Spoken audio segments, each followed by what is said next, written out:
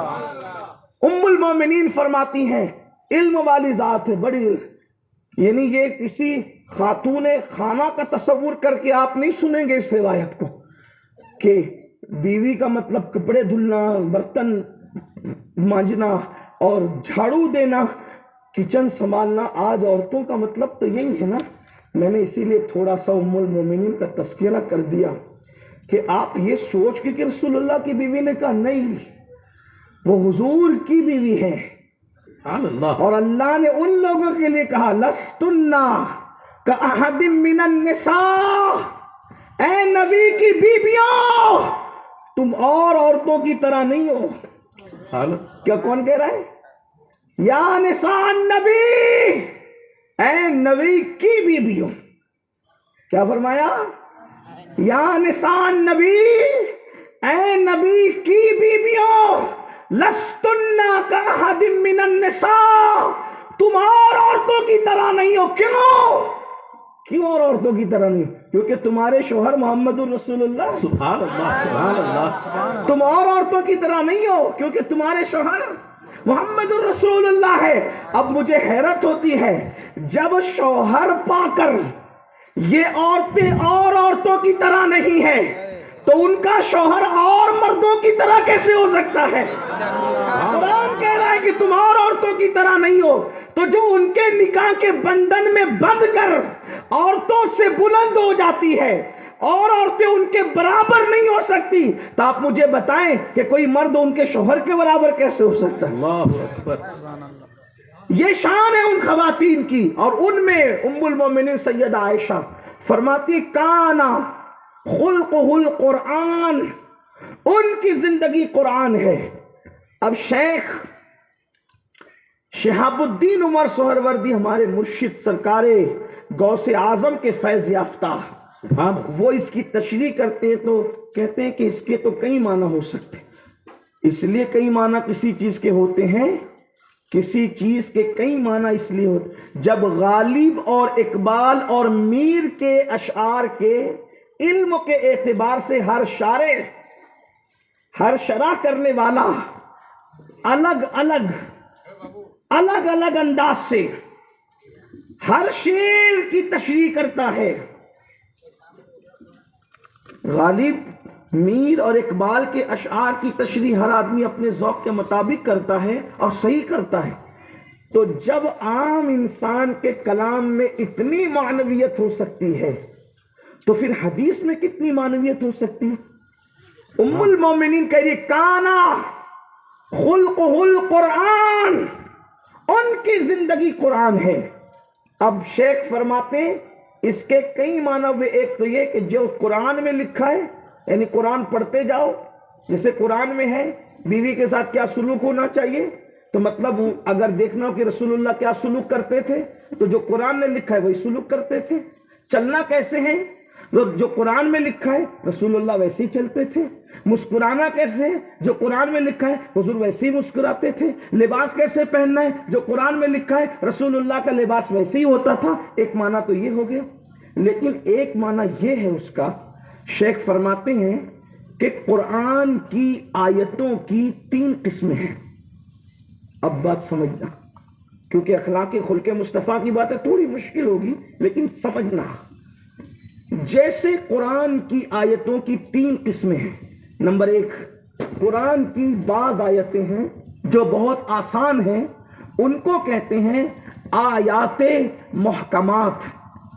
یہ آیات محکمات مطلب الحمدللہ رب العالمین, جو ترجمہ ہے, جو آیت ہے وہی ترجمہ, جو ترجمہ وہی آیت کا مفہوم. الحمدللہ رب العالمین کا مطلب سب خوبیاں اللہ کے لیے جو تمام عالمین کا پالنے والا ہے۔ آٹو رکشہ چلانے والے کے سامنے پڑھ دیا ترجمہ، سمجھ میں آ گیا۔ کسان کے سامنے پڑھ دیا، سمجھ میں آ گیا۔ جاہل کے سامنے پڑھ دیا، سمجھ میں آ گیا۔ عالم کے سامنے پڑھا، سمجھ میں آ گیا۔ بچے کے سامنے پڑھا، کیا مطلب؟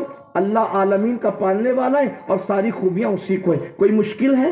اس کو کیا کہتے ہیں؟ آیات محکمات، آسان ہے۔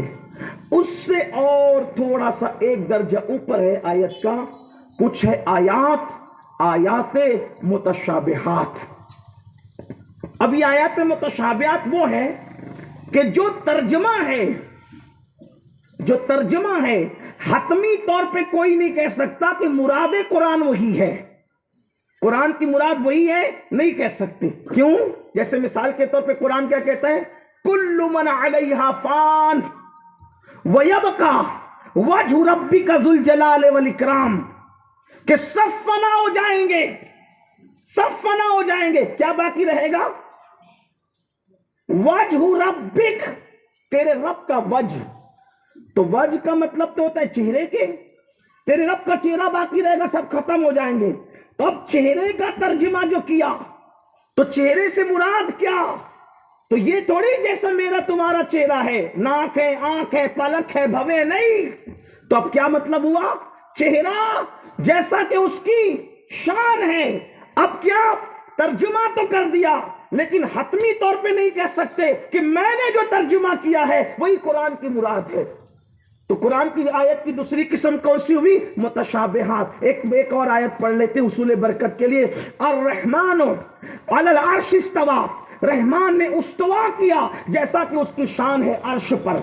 اب استوا کرنے کا کیا مطلب لیا جاتا ہے؟ کہ اس نے عرش کا ارادہ کیا، یہ متشابہات میں سے ہے۔ استوا پر ایمان ہے کہ استوا کیا، لیکن کیفیت کیا ہے ہمیں نہیں معلوم، کیفیت کا اندازہ کوئی نہیں کر سکتا، بس اتنا ایمان ہے کہ استوا کیا۔ قرآن نے کہا استوا کیا، ہم نے مانا استوا کیا، کیسے کیا یہ کرنے والا جانتا ہے۔ اس کو کیا کہتے ہیں؟ متشابہات، یعنی کہ اس کو خاص لوگ سمجھتے ہیں، عوام کے بس کی بات نہیں۔ اور خاص میں سے کون؟ امین القادری نہیں، خاص میں کون؟ تمہارے مسجدوں کے امام نہیں، خاص میں سے کون؟ جو تمہارے خطیب لوگ ہیں وہ نہیں، خاص میں سے کون لوگ؟ یہ استوا، یہ وجہ اللہ، یہ ید اللہ، یہ کون خاص لوگ ہیں؟ یہ خاص لوگ صدیق اکبر، فاروق اعظم، عثمان غنی، مولا علی، یہ خاص لوگ، امام اعظم، امام شافعی، امام مالک، احمد ابن حنبل، غوث اعظم، غریب نواز، محبوب الہی، مخدوم جہانگیر سمنانی، یہ خاص لوگ ہیں۔ یہ لوگ سمجھتے ہیں متشابہات کو، اور دوسرے لوگوں کے بس کی بات ہی نہیں ہے۔ یہ دوسری قسم ہو گئی آیت کی۔ تیسری قسم آیات مقطعات، مطلب الف لام میم حامیم عین سین کاف، کاف ہاں یا عین صاد، یہ کیا ہے؟ سب مقطعات، یہ آیات مقطعات ہے۔ اس کو خاص لوگوں بھی نہیں سمجھ پاتے۔ کیا مطلب الف لام؟ کتنے خاص نہیں سمجھ پاتے اس کو؟ کتنے خاص؟ جب جبریل لائے الف لام میم، حضور مسکرا رہے ہیں، سبحان اللہ۔ جبریل نے پوچھا میں لایا، آپ مسکرا رہے ہیں۔ فرمایا جبریل یہ میرے اور میرے خدا کے درمیان ایک راز ہے، سبحان اللہ۔ مطلب جبریل امین بھی اس راز سے ابھی واقف۔ اس کو کیا کہتے ہیں؟ یہ ہے مقطعات۔ اب تین قسم ہو گئی آیت کی، اور بھی قسمیں ہیں، ناسخ منسوخ کی طرف ابھی نہیں جاتے، لیکن ان تین چیزوں پہ اب توجہ کریں۔ یوں تو 5 مفسرین نے بیان کیے، لیکن آج ہم بات 3 پہ کرتے ہیں، محکمات، متشابہات اور آیات مقطعات۔ یہ 3 قسم ہے۔ ایک سب سمجھ لیں، مومن، کافر، زمیندار، کسان، آٹو چلانے والا، چنا بیچنے والا، کرانہ دکان والا، بچہ بڑا، سب سمجھ لیں وہ کیا ہے؟ محکمات۔ ایک وہ جو خاص لوگوں کی تک رسائی، ایک خاص لوگ وہاں تک رسائی پاتے ہیں، اس کو کہتے ہیں متشابہات، اور ایک وہ جہاں کسی کی رسائی نہیں ہو، جہاں صرف محب اور محبوب کا معاملہ ہو، وہ ہے آیت مقطعات۔ یہ 3 آیتیں ایک قسم کی آیت ہوگی۔ ام المومنین کہتی میرے نبی کے اخلاق قرآن ہے، قرآن۔ سبحان اللہ۔ اب سمجھ آئی؟ میرے نبی کے اخلاق قرآن ہے، یعنی جیسے قرآن کی آیت کی تو 3 قسمیں دیکھتا ہے، ایک وہ ہے جو سب کے سمجھ میں آتے ہیں، ایک وہ ہے جہاں صرف خاص لوگ سمجھ پاتے ہیں، اور ایک وہ ہے جہاں تک کسی کی رسائی نہیں ہے۔ بکری کا دودھ دونا سب کے سمجھ میں آتا ہے، حلیمہ کی بکریوں کے پیچھے جانا سب کے سمجھ میں آتا ہے، نمک چکھنا سب کے سمجھ میں آتا ہے، اور اللہ اکبر صحابہ کے درمیان بیٹھ کے تربیت کرنا سب کے سمجھ میں آتا ہے۔ ایک اخلاق تو وہ ہے ازواج کے ساتھ شادی کرنا، بچوں کی پرورش کرنا، حسنین کو کندھوں پہ اٹھانا، یہ وہ اخلاق ہے۔ کافروں کے لیے چادر بچھا دینا، دشمن کے لیے دعائیں دے دینا، مارنے والوں کو دعائیں عطا کرنا، دندان شہید کرنے والوں کے لیے ہدایت کی دعا کرنا۔ ایک اخلاق میرے نبی کے وہ ہیں جو ساری کائنات کے سمجھ میں آتے ہیں، اور ایک اخلاق وہ ہے جو پبلک نہیں سمجھ سکتی، جہاں صرف خواص لوگ سمجھا کرتے ہیں۔ اور وہ کیا خاص اخلاق ہے، وہ کیا خاص اخلاق ہے، اللہ اکبر، وہ رسول اللہ کے خاص اخلاق وہ ہیں، گویا کہ تم ان کو کیا سمجھتے ہو؟ کوئی بشر کہتا ہے، کوئی نور کہتا ہے، کوئی یہ کہتا ہے، کوئی وہ کہتا ہے، لیکن خاص لوگ سمجھتے ہیں بعد از خدا بزرگ توئی قصہ مختصر۔ خاص لوگ سمجھتے ہیں جبریل جاؤ 70,000 فرشتوں کو لے کر اور ان کو بیدار کر کے لاؤ، ان کا انتظار کیا جا رہا ہے، یہ خاص اخلاق ہے۔ اور پھر حروف مقطعات کی طرح ایک شان ان کی یہ بھی ہے جو نہ صدیق کو معلوم ہے نہ جبریل کو معلوم ہے۔ اور پھر کہا جاتا ہے یا ابا بکر لم یعرفنی حقیقتاً غیر ربی، اے ابو بکر میری حقیقت کو میرے رب کے سوا کوئی جانتا نہیں۔ سبحان اللہ، یہ ہے حضور کی شان۔ اب آئیے ہم کن اخلاق پہ آج گفتگو کریں، تو میں چاہوں گا کہ تینوں پر تھوڑی گفتگو۔ تینوں حضور کے اخلاق ہیں۔ نمبر 1 کیا اخلاق تھے، کیا اخلاق